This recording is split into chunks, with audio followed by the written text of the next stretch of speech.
A big thank you to White Rabbit for bringing this video to all of you via Patreon.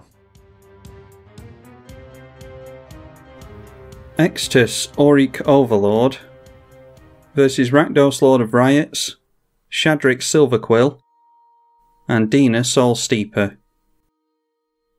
Quite a few new commanders here today, and we've got ramp, card draw, removal, pretty much everything you could want in an opening hand, and all of our colours, so we will keep.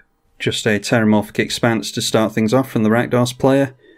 And that's a scrubland for us. If we go Ancient Tomb into Orzhov's Signet, then we've got 3 mana including Orzhov next turn, and then another piece of black mana for our commander, so yeah, let's go for the Ancient Tomb here.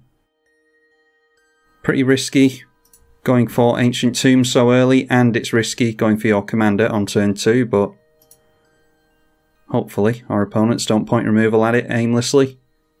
And the Golgari player already has a sack outlet in Carrion Feeder, shock themselves in order to get it down as well. And then nothing from the Rakdos player. Mango, patron of the channel by the way, Mango and Billy Kills playing with us today, big thank you to them. A Witch's Cottage for Shadrix, yeah, Shadrix and Mango. And Billy Kills playing the Dina deck. We get a Rakdos Signet, let's just go Scrubland, and I think we can get down our commander here. Dina the Soul Steeper. A Mind Stone over here.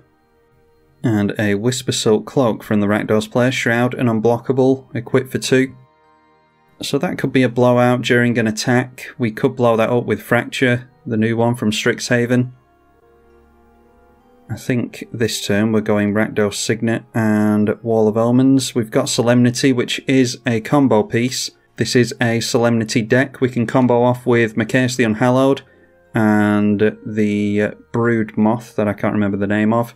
And now we get into Urborg, so we don't have to take as much life to Ancient Tomb now, which is really good.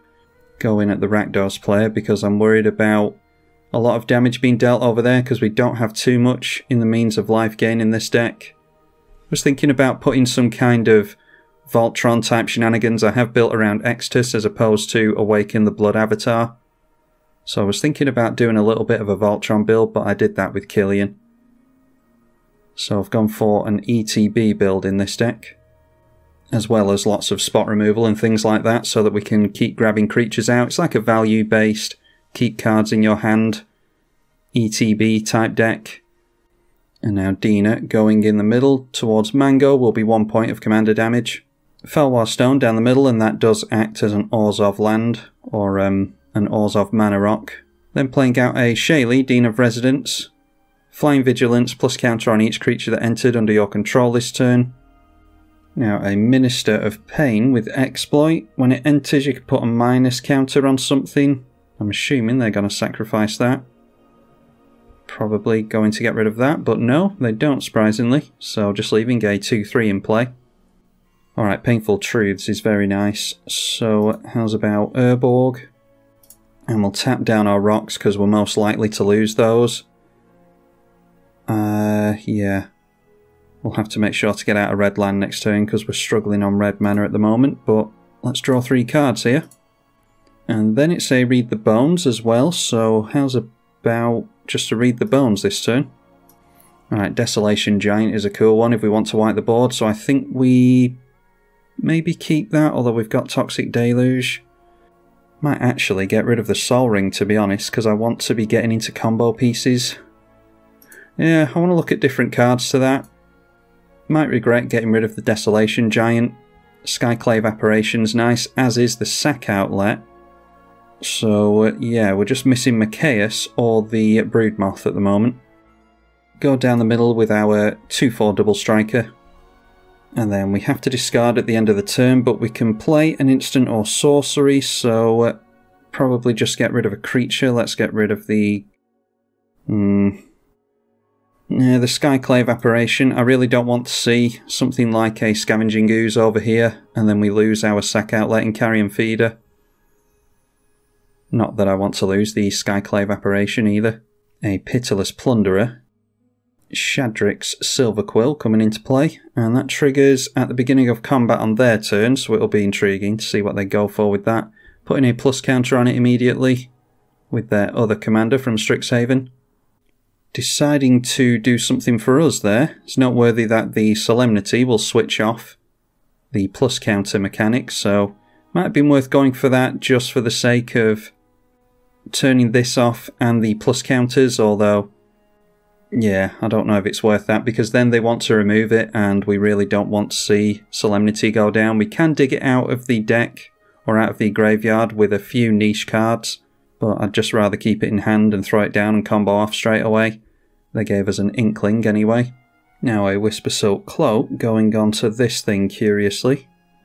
So seems as though they're struggling for things to do if you ask me, but there is a Dreadbore getting rid of the Shadrix, so that saves us from doing it. And turning the now unblockable 2-3 in towards Billy Kills. I think that will be our next attack as well. Okay, Blasphemous Act, so we do have a couple of board wipes after getting rid of that creature board wipe. Let's drop the other red land straight away. And then I think we ought to get down a sack outlet so that we can sacrifice the Wall of Omens to grab it back at some point. Yeah, I might just go for the Null Priest kick this turn. That would be 6 mana, 2, 4, and 6. Maybe not, maybe just Unburial Rites would be better. Anyway, let's see what happens during combat. We'll go in at Billy Kills there. And I think I'll just hold back the Inkling as a blocker, just in case we see some kind of haste from this player. So everyone is on 4 commander damage from us now. Not likely that we'll do commander damage with this. I was thinking of some Voltron stuff like Blackblade Reforged, like I said. Might just add only a Blackblade Reforged, just for the sake of doing some Voltron if we need to. So how's about we sacrifice the Wall of Omens here, and then we can go for the Unburial Rites. Unburial Rites will get back the Skyclave Apparition, and that will trigger the Extus. We'll get back the Wall of Omens back to our hand. Unburial Rites obviously straight up reanimates the spirit. And then I want rid of the Pitiless Plunderer. They can sacrifice it in response, but then it means that they have to reanimate it and stuff, assuming they have reanimation. It also means they don't get the token, but just letting it be sacrificed, surprisingly. Not going to hold up Fracture here. Let's draw another card with Wall of Omens. And a Rune-Scarred Demon. Now we're looking pretty good because that is infinite tutors. We've got infinite card draw with Wall of Omens. This is once we get our Solemnity out. In order to get the infinite tutors, we can't do it with the Broodmoth because this has flying, but we can do it with the Machias. So it's going to take some setting up, but yeah, we could be looking good here. Anyway, getting into another sack outlet in Woe Strider. Not too many cards in the graveyard, in fact no cards in the graveyard, so they won't be able to escape that anytime soon. Anyway, Hanged Executioner. Yeah, that's pretty good one. 4 mana, and it can exile a creature, so that might be another thing to point some removal at. Anyway, they can't afford it right now. Going for Blot Out the Sky, which doesn't get rid of anything, I don't think. And then a plus counter on all of their creatures, so maybe this is a flying deck. It's funny if it is a flying deck, because I actually had the exact same idea with Shadrix, but didn't really manage to make a decent flying deck out of it. There's too many good blue flyers that I felt as though were being excluded from that deck. Now the Unblockable going in towards Mango as well. And now Rakdos, Lord of Riot, so everyone has cast their commander at this point. Okay, and an Anguished Unmaking. So plenty of means of digging stuff out of the bin. I think it's just Rune-Scarred Demon this turn. Yeah, it's a shame that we don't have a land. If we had an extra land, then we could have held up the Fracture. But I don't think it's too imperative that we do that anyway. We might take hit from Rakdos. I'll just have to hope that it's not double damage or double strike on that. Yeah, let's go for the Demon. In fact, what I might actually do is pay the mana for this, or pay the life for it, so that we can hold up white mana, so that it looks like we're holding up a swords. Yeah, I think I'll do that here. That might keep them from swinging in at us. Alright, so what do we go for here? It's either Machias or the Luminous Broodmoth. We can go infinite card draw with the Wall of Omens. We'd have to go 3 into Solemnity and then 1, 2, 3, 4 into the Broodmoth, which means we can't go for anything with the infinite draw. So maybe it is just worth going Machinimasound. Although the Broodmoth keeps our commander in play. Yeah, let's go for the Broodmoth. Maybe we get into... If we get into another land next turn, we can go infinite card draw. And then that gets us into the Dockside Extortionist, which will be infinite mana as well. So then we can just do whatever we want. So yeah, let's probably just pass the turn at this.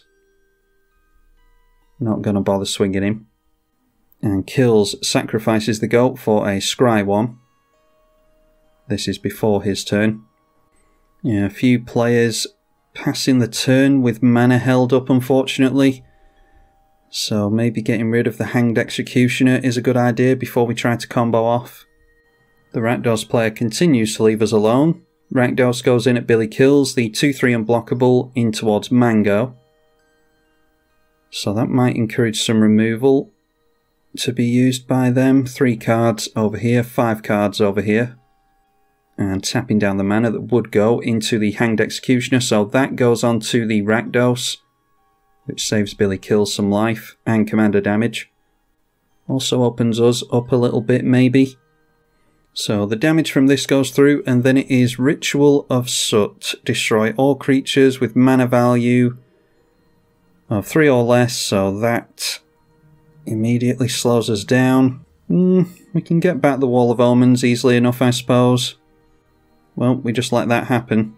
In fact, let's sacrifice the Skyclave Apparition to give Billy Kills the token, and then that'll get wrapped up in the Ritual of Soot because token creatures and tokens in general are 0 CMC. And that is encouraging Billy Kills to do something. Dictate of Erebos. Okay, so that wipes the board pretty much. I think what we do here is let our commander go into the bin, then we can go for... not Read the Bones, Unburial Rites onto it. Or maybe even just no Priest of Oblivion. And instead of just letting everything get blown up to the Ritual of Soot, Woe Strider is sacrificing the creatures for the scries. The Dictate of Erebos triggers 3 times. So we'll get rid of the Rune-Scarred Demon. And we'll get rid of Extus. We will not put it in the command zone. Okay, and a land there is very nice.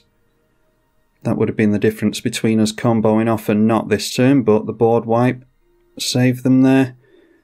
So it's 2, 4 and 6 mana, 3 held up. Is probably Dictate of Erebos.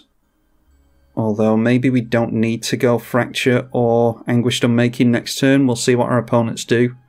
If they get into another sack outlet of some kind, then we might have to go for this. And we are going to go straight in for Extus. Just for the sake of getting back a sack outlet or something, we probably will use either Anguished Unmaking or Fracture. In fact, we could go for Fracture right now, so that we can play out the Carrion Feeder. Yeah, it's probably a good idea, let's do that. So Extus triggers, grab our sack outlet back, and then we'll get down the Carrion Feeder and pass. Now an Eternal Witness, and they grab back their Woe Strider. And Shadrix Silver Quill comes back into play before combat, so they'll get the triggers. And giving something to the Rakdos player this time. Someone had plus counters and someone lost a life there, I'm not sure. Well, no one got plus counters, so I'm guessing they drew a card over here and got plus counters over here. Now, there's nothing from the Rakdos player either, so yeah, we're not getting players tapping out on us, unfortunately. That mana crypt could be useful though. That puts us on 4, 5, 6, 7, 8, 9, 10, 11 mana, which I still don't think is enough because we want the Wall of Omens. Yeah, let's just go Anguished Unmaking, and then we can go Wall of Omens and see what we draw into. We want rid of Whisper Silk Cloak anyway, I imagine. So yeah, let's get rid of that. Extus can go Wall of Omens. And that is getting them to do something in response. Okay. That is punishing us for doing that to them. Actually not all that bothered about that. So we've got 2, 3, 4, 5, 6, 7, 8 mana left. And it's only 4 for the Unburial Rites. We can't do both Unburial Rites and Luminous Broodmoth, and I don't think we'd do that anyway. Yeah, so maybe we just go for this back into the command zone this turn and recast it straight away. And then we can save our Unburial Rites to save the Luminous Broodmoth if we want to. They still lose their Whisper Silk Cloak for the rest of the game though. Let's go Mana Crypt, and then we can do Wall of Omens and our commander again. Okay, and that is a Plumb the Forbidden, which we're not going to be able to hold up, unfortunately. But it's a good one to get into, whilst our opponents are struggling to keep us off our cards. See if our opponent has a Terminate or something. Worst case scenario, we just have to go for the Unburial Rites onto our commander. And while they're using their removal on our commander, they're not using it on the Luminous Broodmoth. Now it's a Scry from the Woe Strider. Now what we're hoping for is that our opponents tap out, don't do anything too crazy, and leave our board state alone. Hornet Queen is fine. Don't think I've ever uttered the phrase Hornet Queen is fine, but yeah, it is in this instance, because we're not particularly interested in combat damage. We are up against some removal heavy decks though, and if they don't tap out, then it'll be pretty tough for us, assuming they have removal. Turning sideways in, yeah, both of those at the Rakdos player, so going down to 31 over there, assuming they don't remove something. Gets down a Mana Crypt for even more treasure tokens with our Dockside Extortionist. And tapping out, hopefully not into a board wipe. That is Finale of Glory, a bunch more tokens coming down over there as well. X is not 10, so they will be 7 to 2 soldier tokens. And those have Vigilance, by the way. Now it is plus counters and draw a card again, so it's 2 cards here, 4 cards here. It's not obvious which one they're going for. I dare say it's plus counters over all this. And yeah, kills goes up to 3 cards in hand, plus counters over here, so we do have a board state to worry about now, which encourages us to try and combo off next turn. Does rely on the Rakdos player not holding up removal. They might use some at the end of the turn here. Okay, and Billy Kills and Mango teaming up here. The politics of Shadrix. And Shadrix Silverquill swinging in for 6 points of commander damage towards us, which will also encourage us to go for our combo here, because we have really chewed through our life total. We've got Aristocrat stuff in this deck, just haven't seen it unfortunately. And now the Rakdos player looks as though he's tapping out. That is a Vandal Blast. Ugh. Good old Vandal Blast, and that kills our Dockside Extortionist thing as well. Yeah, that hurts. Hurts our white mana as well, so we can't go for Luminous Broodmoth and Solemnity now unless we get into a fetch land. And we do not get into a fetch land. So maybe it's just Luminous Broodmoth here. I think it has to be Luminous Broodmoth. I don't see what else we can do. I suppose a sensible play would be to go for a board wipe. Yeah, I suppose that might be the way to go. But then we don't have any removal for the Shadrix, although we could grab back the Skyclave Apparition. And we can do both of those this turn. Yeah, looks as though we just have to go for that. Before we do, we might as well turn sideways towards the Rakdos player. And we'll gain a little bit of life from the Null Priest of Oblivion. So now we go Toxic Deluge for 3. We'll grab back the Skyclave Apparition. And Billy Kills deciding to scry with the Woe Strider before it goes down. And then just so the Silverquill doesn't come in towards us, which I imagine he'll be tempted to because we're at a low life total, we'll go for the Spirit and get rid of that. Oh, and I've done this before with the Skyclave Apparition. It's CMC 4 or less. Ugh, and that is 5. Yeah, okay, mistake on my part.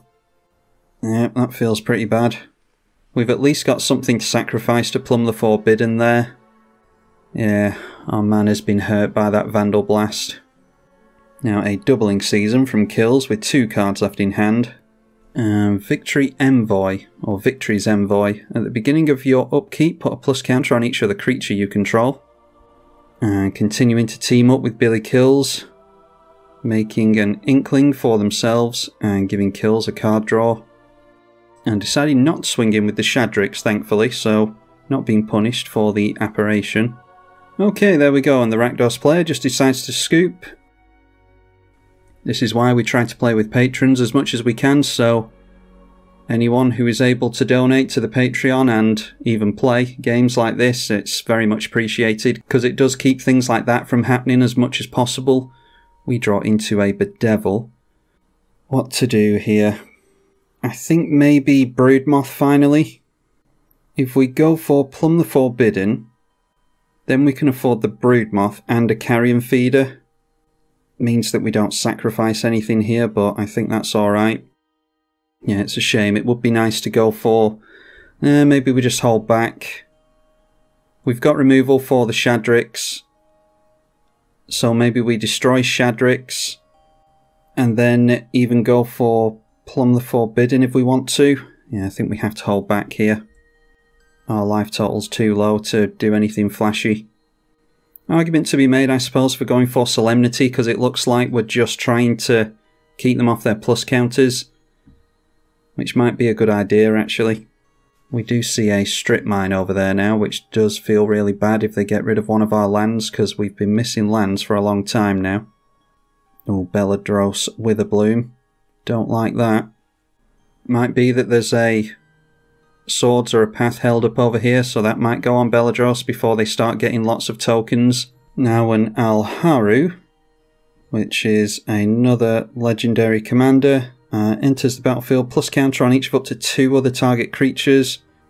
Yeah, we might be glad that we held up the Bedevil here then, if they're going to buff their Shadrix enough to get rid of us. So it's a plus counter on here and here. We'll wait for them to make their decisions during combat, and then we'll at least have a reason to use the Bedevil. So it's an Inkling and plus counters again. I dare say Billy Kills gets the Inkling here. Nope, it is the plus counters here and an Inkling over here. Now let's see what swings are like. Hate to say it, but it might just be another Blasphemous Act on our turn. Alright, not swinging in at all. Fine. So maybe we just go in at Belladros then? Yeah, instead of going for the Bedevil, let's go Plumb the Forbidden. And we'll just sacrifice the Skyclave Apparition. Yeah, maybe it's sacrifice everything, actually. Grab this back and get our commander back with it.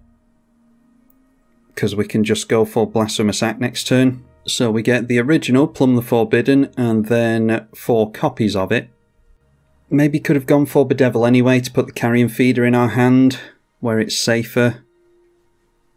But I'm trying to just maximise the instants and sorceries we use.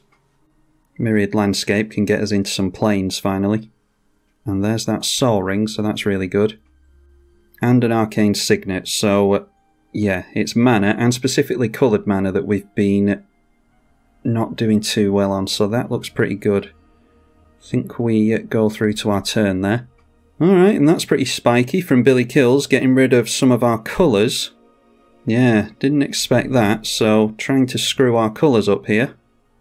That does mean that they're not holding up Heroic Intervention at least. Which is something that I was worried about there for a second. And there is a Swamp, let's go Sol Ring. And then we go Blasphemous Act now. And that manages to wipe the board. Some spirits will be made by the Alharu, but we're best doing it now while we've got the chance. Oh, and I didn't mention actually, we didn't get the Null Priest back with the... Yeah, due to my error, another error, first time playing this deck, Plumb the Forbidden, you sacrifice in addition to casting it, so the Extus, if you sacrifice it, won't see you cast it. So probably shouldn't have sacrificed the Extus there, so we haven't got our Null Priest back, unfortunately. So that means that we do something else here, maybe? Yeah, I think we might have to use this Unbound Rites or Unburial Rites to get our commander back. So let's get out the Arcane Signet. And then we'll play out the Myriad Landscape just because it's a tap land. And we're still struggling on colours, unfortunately. Yeah, have to pass it at that. Now Dina, Soul Steeper coming into play. 2 cards left in hand, but we are worried about any form of life gain at this point. And there is a Deep Forest Hermit with a bunch of squirrel tokens. Ajani, Caller of the Pride, can put a plus counter on 1 creature, not all of them. Can give flying and double strike. There is Varagoth as well. Yeah, I don't think we're going to combo off this game, unfortunately, thanks to all the removal. Pretty much because we were struggling on mana as well, I think. That Vandal Blast really hurt us previously. Another Swamp straight off the top. Haven't seen any other basics this game. Yeah, I don't see if there's much of anything we can do here, to be honest. Because we're missing a sack outlet. Let's just Bedevil onto this so that it doesn't have as much power on the squirrels. They're still going wide on us next turn. But just in case they don't want to go wide on us, we'll do that, get the Wall of Omens back. These two did team up previously, so I'm assuming that they're just going to try and get rid of us and then duke it out between each other. Play the Wall of Omens. Okay, getting to the first Aristocrat-esque style effect in Mayhem Devil. Bit late for that now. Haven't seen any fetches this game either. So just on the off chance that we actually do survive, let's go Solemn Simulacrum and actually make some white mana this game. And then we'll see if Kills wants to go wide on us next turn. A Well of Lost Dreams, so Kills hoping to gain some life at some point. Only 1 card left in hand, but Well of Lost Dreams can soon sort that out. Gaining a life with Sunseep Forest, so that'll knock us down by 1. And there's Assassin's Trophy onto our commander, so yeah, lack of mana, lots of removal. It's not our game, this one. We can at least get the white mana that we've needed all game. And then everything turning sideways in at us, as you would expect. So we'll just get rid of one of their squirrel tokens. And down we go. Started out well for us, but we couldn't quite get all the pieces together quickly enough. Kept having to like mess around for a turn or two and dodge all the removal and stuff. These two are still at a fairly high life total, so we'll see what happens here. A Vishkal Blood Arbiter coming down. Each of them are at 1 card in hand. Yeah, and then, yeah, Mango saying that Kills should swing in at us, so there was some politicking going on, as you would expect in the chat. Getting rid of a player as soon as you can is usually a good idea. The 2 spirits turning in sideways at Kills, so now these two are going to trade blows back and forth.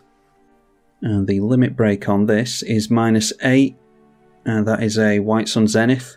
And Billy Kills going for Skull Clamp, so probably as good a card as you could hope to top deck, assuming that he did top deck it. Vishkal going for the removal of the squirrel in response to the Skull Clamp, but that won't be enough here, I don't think. Sacrificing a creature again in response to the squirrel equip. And again killing off a squirrel. And then ending the turn with Talisman of Resilience. 3 cards in hand, so one of the Skull Clamps did go through there. And deciding against trying the Skull Clamp on a squirrel again with the Talisman mana, so maybe there's a Vampiric Tutor or something to come. Kills not managing to refill his hand with Clamp, unusually. And that is a Slate of Ancestry, speaking of refilling your hand. Charcoal Diamond they cast before discarding it. And then the Spirit Token goes in towards Kills, so he has no intention of blocking with that. I think I would have held that back to protect the Ajani myself. I don't think the 2 points of damage really matters here. The more squirrels they lose in combat, the less squirrels they've got to clamp. And then Falconwrath Noble. And Vishkal triggering in response, sacrificing that Spirit Token to put another plus counter on here. Or actually it's another 2 plus counters on it, because it did have 2 power, that Spirit, thanks to the plus counter. Now attempting to clamp a squirrel again. And Vishkal getting rid of the Falconwrath Noble instead of the squirrel. And in response to that, Kills sacrificed with Dina the squirrel that was going to be clamped, so there's no legal target for the clamp now. That does trigger the Falconwrath Noble, which triggers Dina, which triggers the Well of Lost Dreams as well. Although I don't think they put any mana into the Well of Lost Dreams there, they're just focusing on the Skull Clamp at this point.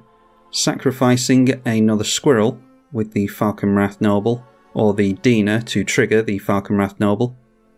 Again, not putting mana into the Well of Lost Dreams. And again, a squirrel is going down. So focusing more on the life gain as opposed to trying to make use of Skull Clamp. And then finally, Falconwrath Noble goes down to the Vish-Khal. And the Falconwrath Noble does trigger itself. So Well of Lost Dreams triggers, Dina triggers. Getting Mango down to 20 life there. And not putting any mana into the Well of Lost Dreams, still with just 3 cards in hand. And throwing down Sylvan Library. Top decked into Machinimasound the Luminarch, or the Lunarch. So played that for just 2 mana to put a plus counter on it. Activated the Slate of Ancestry to draw 3 cards, gets him into Castle Ardenvale, 2 cards left in hand. And Ajani getting 1 step closer to the limit break. That can go off next turn. It will take down the Ajani though, so we better hope that Kills doesn't have a board wipe after that. Can go for a tutor here with the Varagoth. So maybe swing in, go for Teferi's Protection, draw into it, limit break Ajani next turn. And Varagoth did go for the tutor there, there were no blocks by Kills, so 2 damage dealt. Billy Kills with 3 cards in hand. I don't know if he went for... yeah, he kept a couple of cards there with the Sylvan Library, as he should have done. Poison Tip Archer, another Aristocrat effect, played Fyndhorn Elves as well. And Skull Clamp onto the Squirrel will no doubt have the Vish-Khal activate. It does not, surprisingly, so... yeah, that means that 2 cards will be drawn here, and Poison Tip Archer will trigger. Noteworthy that the Poison Tip Archer just deals 1 damage, it doesn't gain life, so that won't trigger the Dina. And then clamping the Fyndhorn Elves as well, which he is allowed to do, so going up to 6 cards. And then throwing the clamp onto the Archer, they can sacrifice that with Dina if they choose to. And there's a Toxic Deluge going down to 12 where X is 10, so getting some pretty good cards off the top. Drawing a couple more cards will take him up to 7 in hand. This doesn't stop the Ajani from limit breaking though. I'm surprised to see the Toxic Deluge at that point, to be honest. You'd think you'd maybe do it in response to all the cat tokens coming into play. Anyway, Mango draws into the card that he tutored for. And it is a Army and a Khan Grave Titan, the new Kaldheim version. So maybe he goes for another plus on Ajani and tries to keep it in play. Nope, going straight in for the -8, so making 14 cat tokens. And then deciding, yeah, I'm not sure what he tutored for then. Maybe it was the Grave Titan because he's not holding up any form of protection. I was expecting some kind of indestructible spell to save his board. So yeah, drawing into 17 cards and discarding a Plains to the, I nearly said plate, the Slate of Ancestry. He decided to only keep 1 card with the Sylvan Library, played a land there, and there is Culling Ritual, going to make a lot of mana here, so that's why you needed the protection. Maybe he doesn't have it in his deck to tutor for. Anyway, a lot of mana going to be created here. That is 20 Golgari mana from the Culling Ritual and Sengir Autocrat, so more tokens coming into play. And then Plumb the Forbidden, sacrificing the tokens and the Sengir Autocrat. So that made 7 copies there. You do lose life to that, so he'll have to be careful. So now at 4 life with 12 cards in hand. And that is a Putrefy onto the Slate of Ancestry. Destroy a creature or an artifact. Yep, lots of spot removal. A Mortality Spear is a new one from Strixhaven. Can't get the graveyard to stay open, but if you've gained life this turn, it's effectively an Assassin's Trophy. Now more tokens in Deranged Hermit. That only triggers on non-tokens. And there is Dina, Soul Steeper again. Just missing a sack outlet, really. So now it's Mango's turn to wipe the board. 8 cards in hand for him. And it is a Wrath of God. So that is Midnight Reaper being very dangerous there. Forcing Billy Kills to lose life. to the Midnight Reaper. It triggers on the Dina, because commanders do die now, even though they go into the command zone. And it, of course, triggers on the Deranged Hermit as well. So the Midnight Haunting, or Midnight Reaper. So the Midnight Reaper was Billy Kill's downfall there, but was going on for a long time this game, so maybe he was just looking to wrap it up himself. That was Mango's hand for anyone who's interested. Yeah, so that went pretty well for us, that first run of the deck, I think. Not too sure about the Boros conditional wheel that I had in hand for quite a while there. I might just replace that with something else entirely. Probably a Path to Exile that we don't have in this deck, just for the sake of having another cheap instant. But it was a fun one nonetheless. If you want to see more from Extus, then you'll have to be sure to let me know. Hit the like button and leave a link. If you want to see more from Extus, then you'll have to be sure to let me know. Leave a like and a comment down below to let me know that as well. If you want to support the channel like these two have, then you can go through to Patreon. Link for that is in the description below. I'm tribalkai on the eedi-H channel. Thank you for watching.